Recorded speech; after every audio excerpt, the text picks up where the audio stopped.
Chicago Bears. They got Ben Johnson this offseason. They overhauled the offensive line. And a lot of people are thinking, they're even going to go offensive line with this pick. But, well, Campbell's gone. Armand Membu's gone.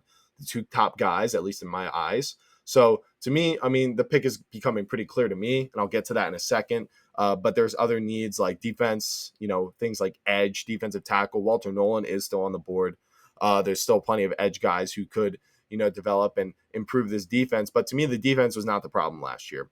And what we saw from the Lions and the way that their regime operates, we've seen so far from this Bears team investing into the offensive line, except they've done it almost like all in free agency. So I think based off of that, that they're going to try to establish a run game with this first overall pick of this new regime and with Ben Johnson. And I think even though Ashton Jeanty's gone, I think they're going to see Omarion Hampton. They're going to watch his tape and they're going to say, he's not Ashton Jeanty, but this guy would be the first running back off the board in plenty of drafts. And I think they're right. Omarion Hampton, he's got the prototypical size, 6 foot, 220, super athletic, super fluid, good in the receiving game.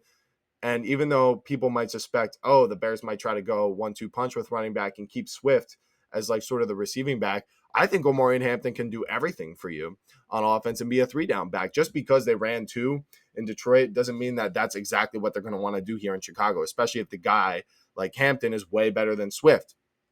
So I think this could develop a bit of like a Joe Burrow to Joe Mixon-esque role where he plays all 3 downs and only really comes off the field when he's resting, unlike the relationship between Gibbs and Monty. And I think that's something that would really help out Caleb Williams. You just got to have someone who can bail him out every now and then. It was supposed to be like Roma Doomsday and DJ Moore, but with the offensive line being as bad as it was, that wasn't working. And when they tried to lean on the run game, Swift, really, really inefficient running back with bad vision, even though he does have some nasty jukes every now and then. So I think this is not only what they would do, but I think this is a great pick. People trash running back drafting way too much. Hampton and Jeanty are definitely, to me, in a tier above the rest of the guys, and I think they're worth the top picks.